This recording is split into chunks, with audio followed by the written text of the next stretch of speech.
I'm Liz Larson. And I'm Bill McKenna. And together, we created the Cognomovement system.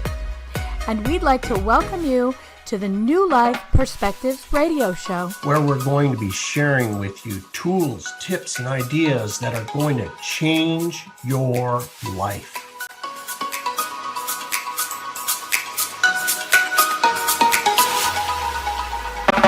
Hello, in UK Health Radio Land. I'm Liz Larson, and I'm here with my friend, Bill McKenna. Hey, Bill McKenna. And we are the team that hosts the New Life Perspectives radio show here on the UK Health Radio Network. But we're also the duo that created a thing called the Cognomovement system.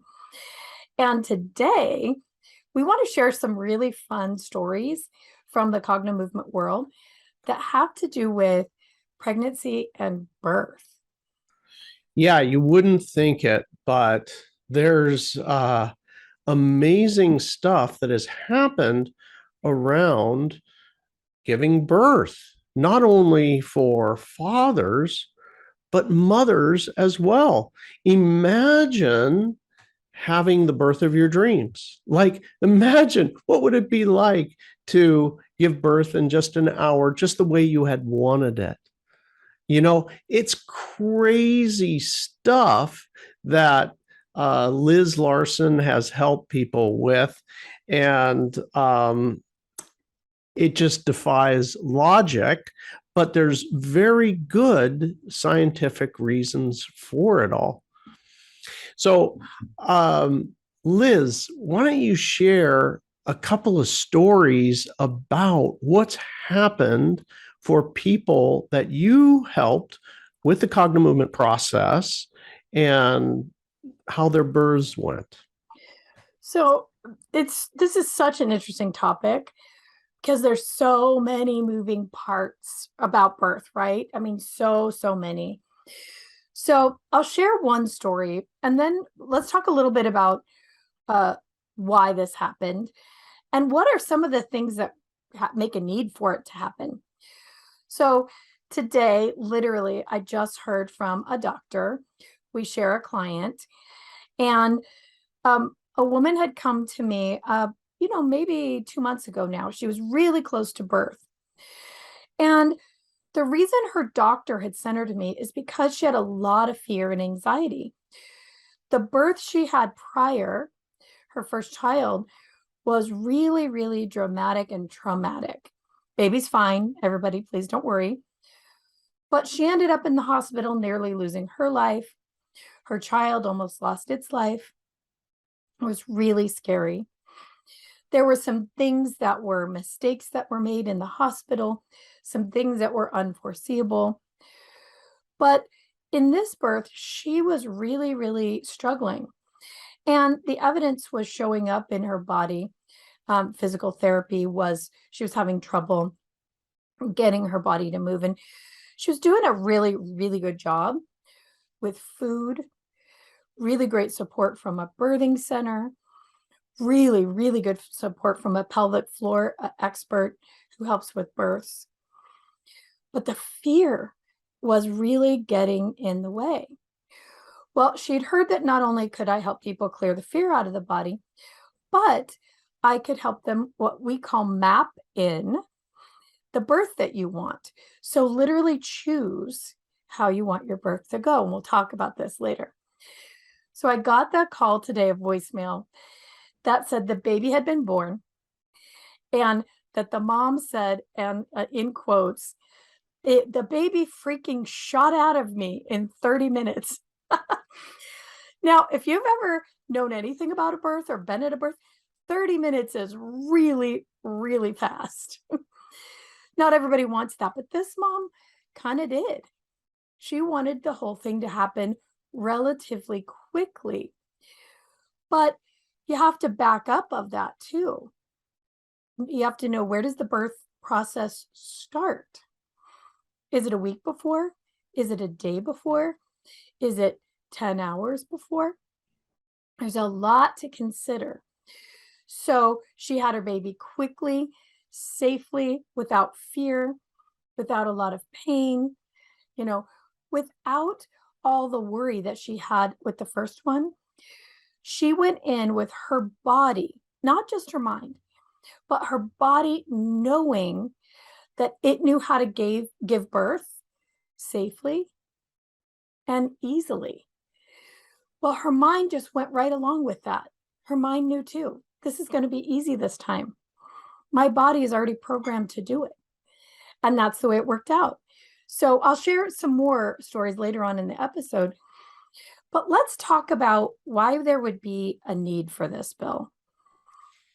So is really interesting. Now, she was uh, just saying, that she wanted this birth to happen quickly. Now, there's quickly and there's too quickly, right? I want to have time to get to the hospital and then, get into the delivery room and then have the baby, right?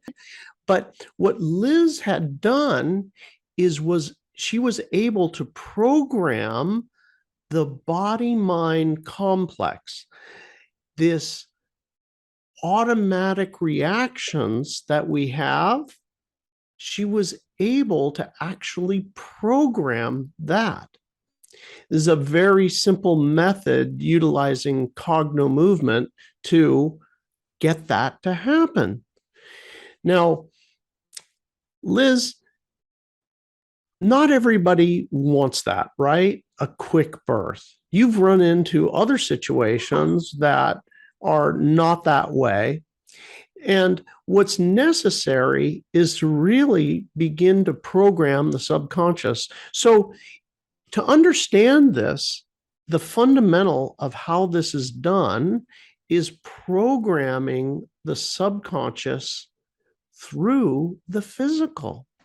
How do we do that? Well, I should back up a second.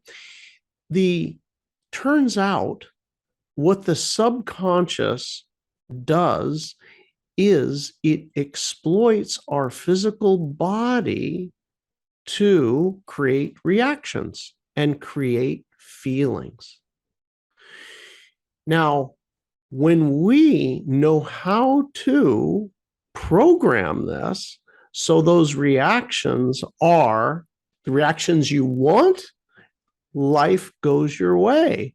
We talk, there's so many utilizations of Cognomovement, but this is one really practical one that starts off life the right way, shall we say. Yeah, and you know where it came from? We do this with athletes all the time.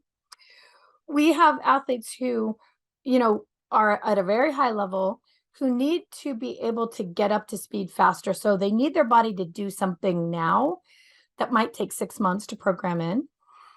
And Bill saying the word subconscious, we kind of interchange that with the nervous system and its automated responses. So we know that there's automatic responses between the brain and the body of an athlete, sending the signal for the body to move a certain way. And athletes have to program that in by repetition. Well, we found that we could use this system to simply tell the body how to respond automatically. And so that the body would now hold a new pattern instantly rather than taking months to learn. So we realized that we could do this with births as well. And the first one was with a doctor of physical therapy who's totally game to try it out. And we mapped in her birth. Now, she wanted a quick birth too, but she wanted it to start hours and hours and hours before.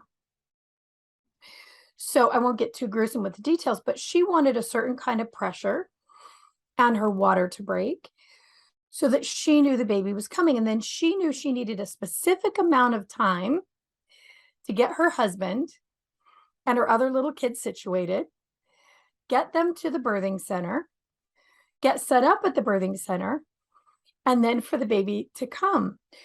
So her baby was we said it was an hour and 4 minutes, 64 minutes from beginning to end. And that's what she needed. But like you said, Bill, I have women who it's their first baby, who they don't want that whole rush thing. They want to labor at home comfortably for 3 or 4 hours.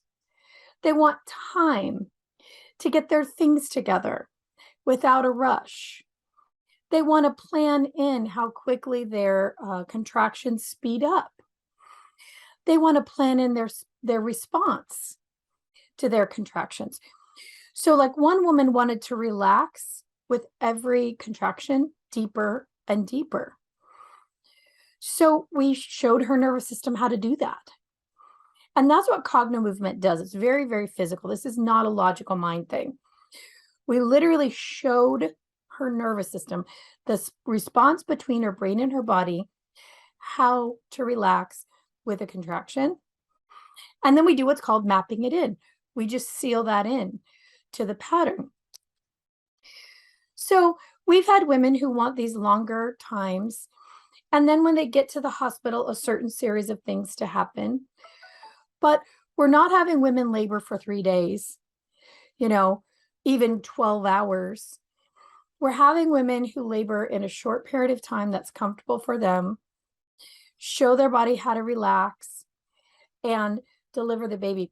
The other thing that we do with this particular thing, Bill, which is really important, is we actually have a woman walk through every step of her labor and delivery.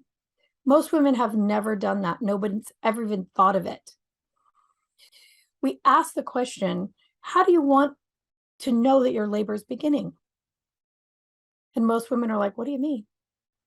Well, there's a signal from when you're not in labor to when you are in labor. What do you want that to be? And then we program that in. And then what happens next? And then what? And then what? All these tiny, tiny steps through her labor and delivery that now she has the opportunity to, one, address the fear around it if she has one. We clear that out. And then two, help her body decide what's right for her in that moment. And we really just progress from there. But let's stop for a minute and talk about why there is so much fear. Why is there a need for this? You have your own story about this, don't you, Bill? Oh, I sure do. Which after our break, I'll tell everybody that story. So this is not just for the mothers, it's for the fathers as well. And my story is kind of, I would say, fits at the outer edge of fears. But there are so many things to be afraid of during the whole birthing process. And it's gotten worse, I believe, here as the decades have gone on. There's so many tests, so many things that are out there to be afraid of. And so my particular situation is that, I didn't have my first baby. I think I was 48 or so, something like that, 48, 50. I think maybe, no, it was 50 years old when I had, now did the math in my head. Yes, it was 50. And because my wife was also, she was 45 when she gave birth, and there wasn't any drugs, there wasn't anything that we had needed or utilized during that whole process. But the, obviously at risk type of birth. And so you've got every professional telling you, oh my gosh, better do this, better do that, watch out, watch out, watch out, right? So this, right, creates a lot of fear and tension in the body. Yeah. So let's take our first break here. We have some wonderful words from the UK Health Radio Network. And we'll be right back and talk about that. Okay, and we're back. So we're talking about birth. And you started to talk about your own personal story and why there's so much fear in having a baby. Yeah, well, right from the mother, right, is probably going to have way more fears than the father. Um, in my particular case, I had so many fears. It all started when I was very young. I was maybe only, I don't know, 11 years old or so. And my mom had 12 kids, right? And I was one of the first. So they all came after me. And, she had nearly died hemorrhaging prior, you know. And I remember they said, well, she's going to have this one at home. And I can still remember, you know, her, being upstairs, and I was literally like, I'm going to throw up. I remember leaving the house and just walking, and I was like, oh my God, I'm going to throw up, you know. And it was a very kind of intense fear, right, around birth. I never figured it out, though. Fast forward, uh, as I grew up, I was like, um, if I went to the hospital for any one of my sisters that are having a baby, I would literally go white. If I walked in and I felt like I was going to pass out, as soon as I got into the hospital to, like, support them or whatever, I was like, oh my God, I'm gonna just go. And they would always say that I would turn just whoosh, all the blood would go out of my face and my body, and I'd be like, I'm going down, you know. And it felt like a like I don't know how to describe it, but a panic or fear inside my body. Fast forward, I got married later in life, and my wife, we're going to have a baby, and I told her straight up, right, even before we were married, I ain't going in there. I can't go in there. I can't go in that room. I'm going to throw up or pass out or something, but I will not, it won't be helpful if I'm there. They're going to have a different patient to take care of, So I was like, I can't, it's not that I don't want to or be supportive, but it's like, oh my God, I can't. So anyway, most interesting thing, right? I do this work, but it just, to basically process fears and what have you. But it simply never occurred to me to do it for myself. I remember, I was like, I ain't going in there. So I was telling my sisters, my mom, everybody, that's not possible. I can't go in that room. And I remember, I still to this day, I remember my mom was like, hey, don't you do all that stuff, that Cognomovement stuff? Can't you just do that for you? And I was like, oh, I never thought of that. So anyway, I let myself feel the fear and I processed all of that stuff, which is where I learned about, oh my gosh, the roots of it from way back when I was a little kid. I was like, oh, that's where it comes from, right? So I processed all of that. And sure enough, the day came for the birth. And I had processed all those things. And I had told my wife then, I said, you know what? I'm fine. I can go in there now. I can do it now. Okay, great. Well, the water breaks. We go off to the hospital and we go in, and the whole thing takes place. I remember when this happened, I was just there, helping, holding, being supportive. And it was calm. The entire room was incredibly calm and peaceful. It was peaceful in there, right? I just never even considered it could be peaceful in the room. It's like, what? How could it be peaceful in the room? No, it was peaceful in the room. And And then it went beyond peaceful. When the baby was being delivered, the doctor, this particular doctor, I should give a shout out to her, Dr. French. Yeah, even the name is great. But Dr. French was like, oh my God, um, it was coming to the time of giving birth, and a knock comes on the door, and she was like, I know you were scheduled with somebody else, but um, would you mind if I helped, if I did it? And she was all beautifully made up. Her hair was perfect. She was all beautifully made up, and she was there, and she was so joyful. Like the baby was coming, and I was like, oh my God. She was like, oh my God, the baby has so much hair. And she was like, oh my God. And I remember she was playing with the baby's hair and so joyful and peaceful. And this process was amazing, amazing process that was absolutely nothing like what I had imagined or was afraid of in any way.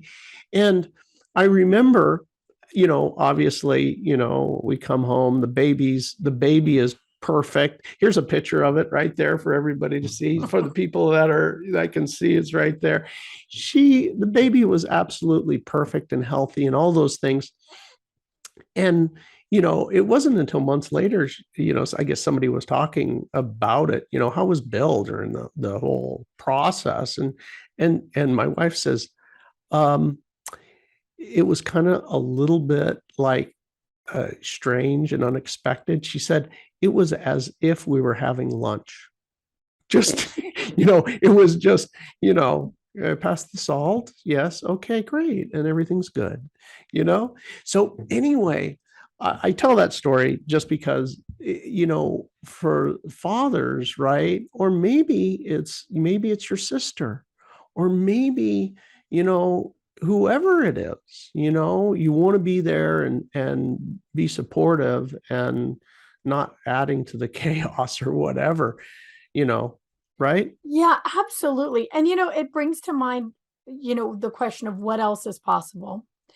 The idea that you could go in and have a birth that's peaceful, quiet, lovely, is outside of the realm of what most people even imagine, because we're programmed by TV to this screaming, terrible, Yeah. painful event. And it does not have to be like that. You know, um, a lot of this goes way, way back into, unfortunately, medieval times, when religion was a big deal, and midwifery became something like witchcraft.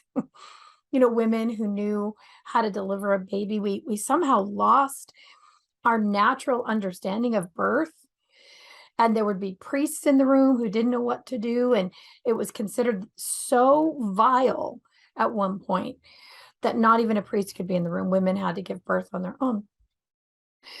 So we're still in that, where we think that birth has to be this terrible medical event, like a train wreck, Yeah. instead of that it could be this beautiful moment in time where mom and baby are comfortable and relaxed. Think about how much better that was for your baby to come into the world with the hormones running through mom's body of peace and calm. We're so interrelated in our energetic fields. That baby could feel your calm, your peace. We do work a lot of times where the trauma goes back to a birth story or in utero, where babies are pumped full of, well, not only drugs, but also adrenaline and fear. And their little systems become programmed with this heightened level of fight or flight from a moment in time that could be quite lovely, quite peaceful, and easy.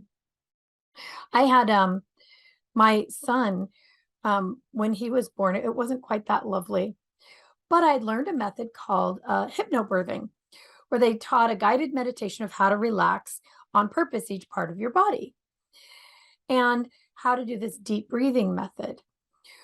Well, my son, I kept going into labor for a month, so I wasn't able to have him at home like I wanted, and there was some drama. But we get to this hospital in Ashland, Oregon, where people are a little more easygoing. And I met this doctor for the very first time and what to expect, So we're there and I'm doing my hypnobirthing and it's taking a while and pretty soon they wheel in a cart, which I don't know because I'm not prepared for that. We're supposed to have a home birth. Well, pretty soon we realize that the doctor is standing in the corner of a room with a blanket on, like a horse blanket. Standing there kind of rocking back and forth. And it occurs to me, I'm like, the doctor with our first baby came in and caught, like they show up at the last minute. All my midwives are there. Everybody's sitting quietly in a dark room. I'm doing my breathing. My husband was great. He knew the breathing too, and he helped. Well, after a while, the baby comes. And the next morning, my midwives say, I don't know if we're supposed to tell you this, but there was a problem in the night. The baby's heart rate did drop, but because you were doing so well with your breathing and you were so calm, they decided to let it go and it would be okay. And the doctor uses an intuitive practice and she felt that it would be fine. A couple of hours later, here comes the doctor and she tells me the same thing. She was in the room holding space because I was breathing and everybody was calm and it was fine. She decided to let it go. Had I been anywhere else, that would have been a C-section. No issues. So in that moment alone, it taught me what is possible with birth. And that so many of the things that happen in a state of emergency around birth may actually be causing the emergency. And now we know that those emergencies have long-lasting effects on the baby and on the mom. But I love the fact that you bring the dad into it because they're the other half of the whole thing. And we don't often think about dads and addressing their fears, walking them through the process, having them feel empowered with what to do.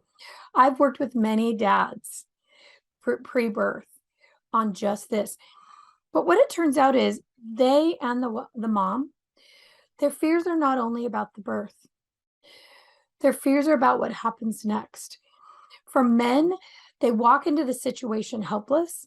They could lose everything, their wife and their child.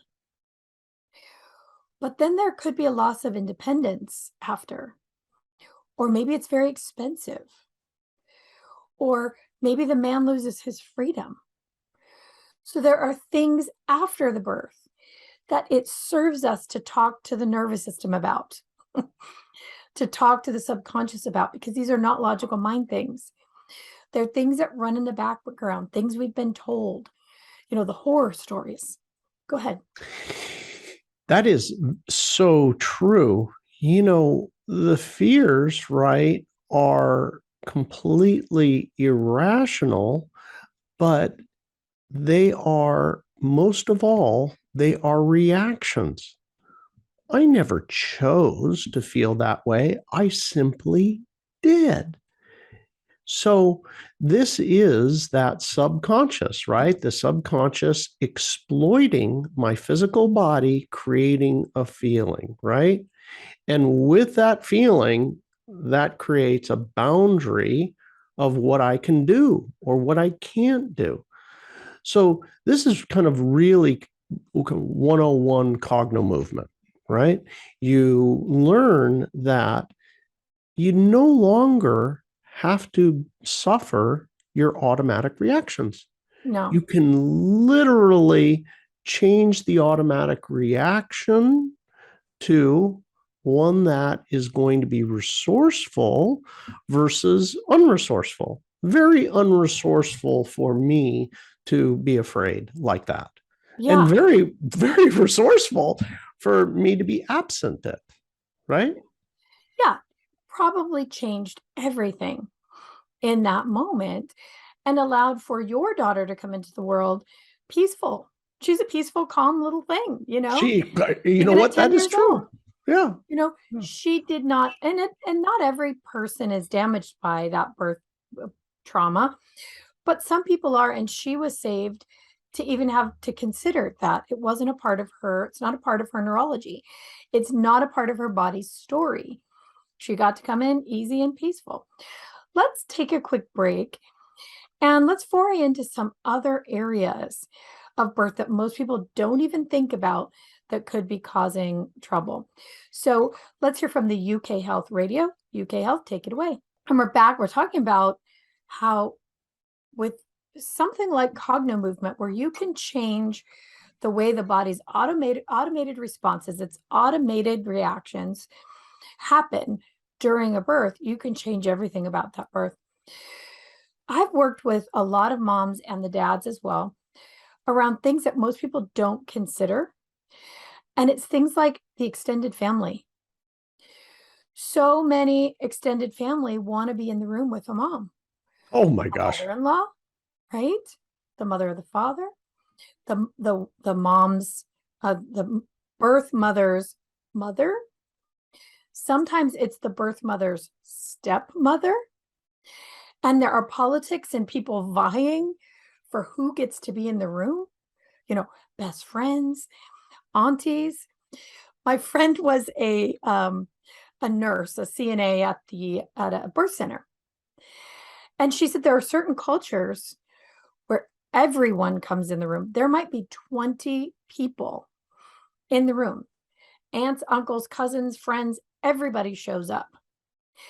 Now imagine that you're a very private human who would not want people to see you in that intimate situation. And now you're in there with 20 people. Well, how do you have that conversation with everyone? Are you going to hurt people's feelings? Are you going to, start a fight with the family? Are you going to go so far against your own culture that you're sort of kicked out? These are things that actually can be addressed and worked out before the birth in the birth mom and birth dad's physiology. Giving them the confidence and security of knowing what do they want? What do they choose? Number one, in manifesting anything, what do you choose? What do you really want? Real clarity, real clarity. So for some people, they, as Liz just said, they want something very private, and others, it's just not that way, and they're happy about having everybody in. You might be happy about having everybody in, but maybe there's that one person that's maybe doesn't have the kind of like support for you that you really feel that's really sincere support, so you don't want them in the room. So imagine, if you will, for a second, what your body might be doing as you're trying to give birth, and then all of a sudden their face comes right through the door. Yeah. It's like, what? Whoa, wait, hey, whoa, hold on a second. You go back it on up, honey. Back it on up, right? Or some guy, right? Some guy, right, is all of a sudden in the room. Oh my God, what's that guy doing here? I don't know, right?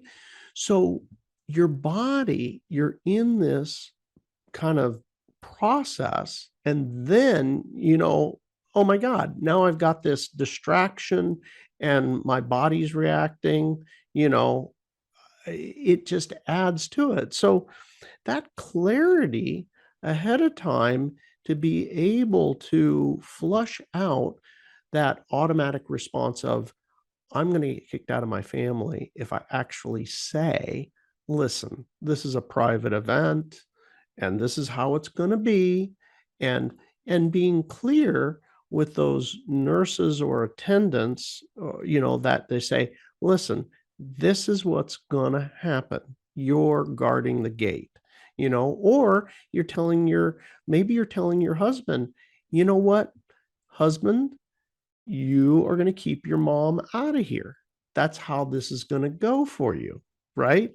And I don't want to get into like a tension relationship with my husband when I'm in this compromised, process, right?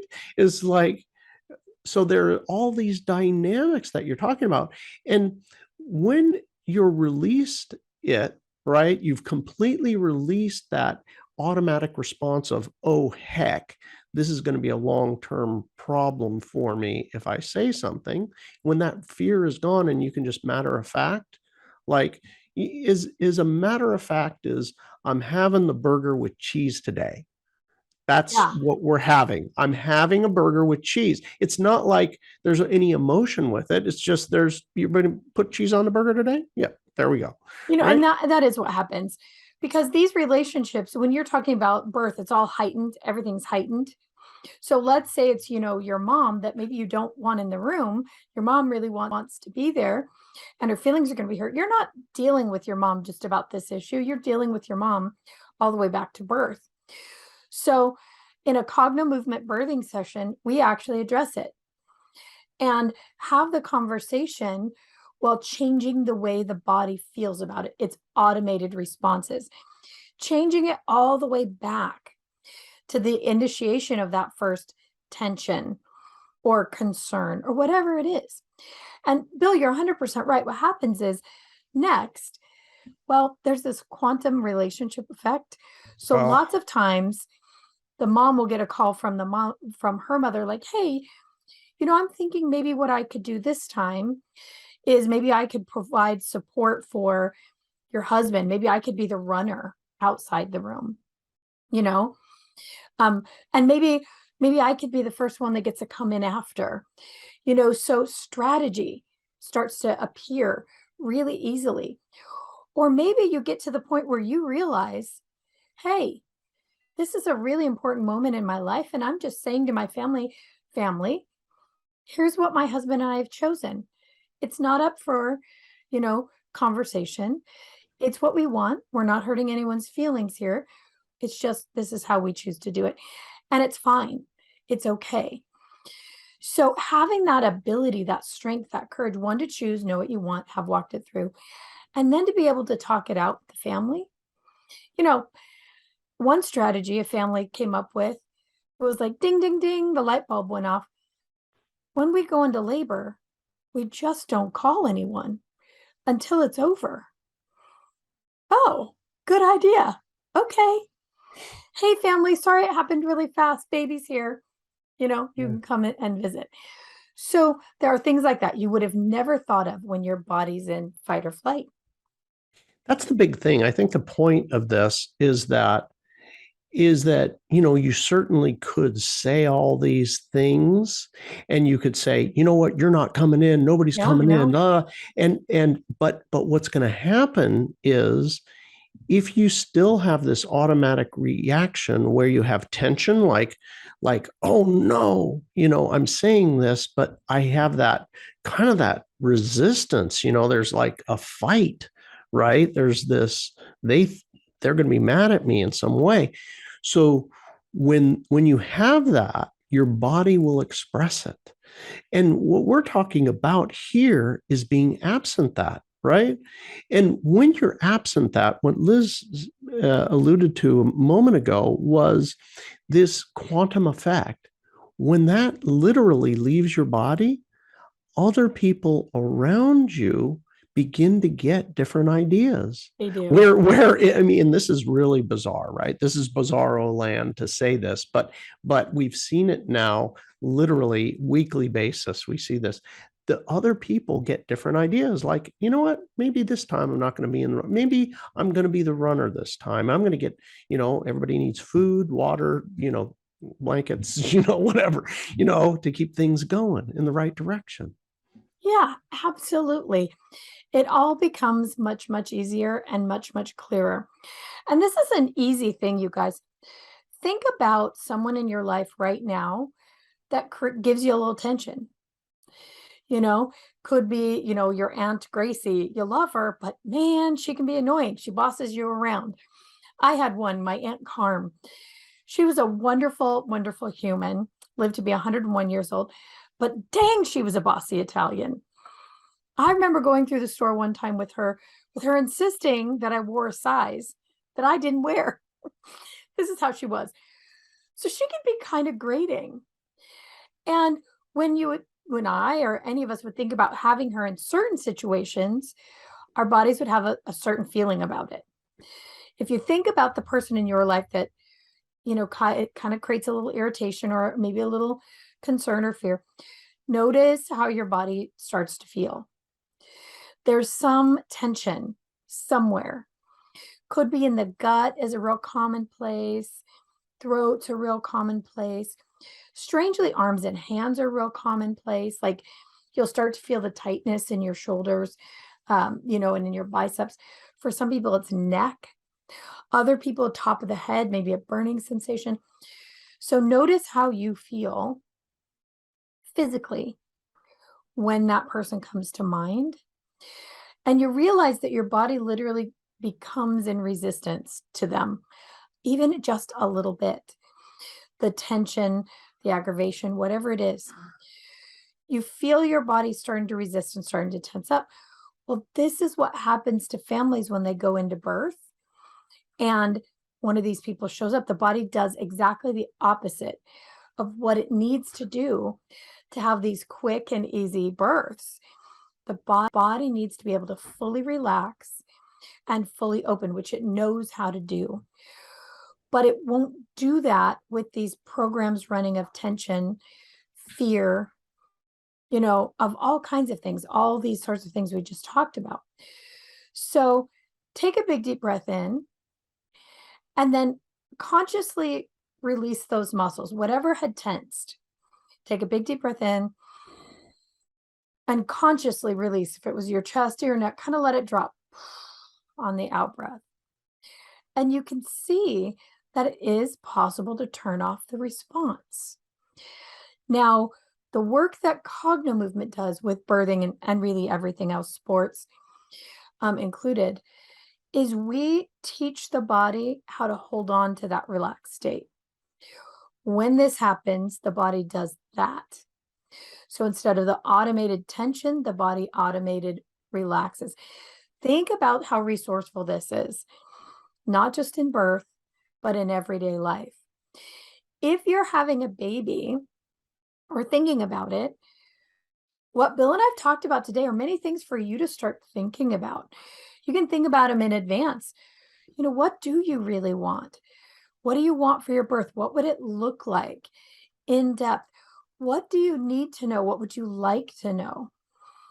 And how would you like this whole thing to play out? Knowing that it is possible for it to happen that way. So we're just 2 minutes before we have to go, Bill. Take us home with this. What else do you have to say about birth? Well, it can be a joyful event for all. And the way that you enter into this lifetime, the gift of giving that baby a peaceful birth has much to do with how their life goes. So listen, if you're somebody who's in a position where you're currently pregnant, you're planning, visit cognomovement.com, or maybe even contact Liz Larson. You can contact her on the website there. If you're somebody who wants to help people, this is a trainable skill that you can actually learn. You could learn to do exactly what Liz and myself do. And you can become a practitioner. And there's an online course, and there's also you visit us for 3 days as well. So it's an extensive program. But the benefits to humanity are significant if you go through the process and start helping people to have a different experience. It's really true. And with my last minute, I'd like to say this. The other thing that Cognomovement can do, and we do know that there are risks with birth, and that sometimes things happen that aren't so great. Cognomovement seriously helps moms transition out of the physical grief in the body and start to get their life back. Mm. If a situation has happened, miscarriage or a stillbirth, things like that, many of my stories with the reason people come and see me is because there has been something like that previously, and their mind just can't stop fixating about it. So if we can relieve grief from the body and those fears, we help humanity with that too. Women need to be able to get their life back after a situation. So if you're in that situation, there's real help for you too. All right, Bill, this has been a fun one. Everybody out there in the UK Health Radio land, we will see you all again next week. Be safe and be well.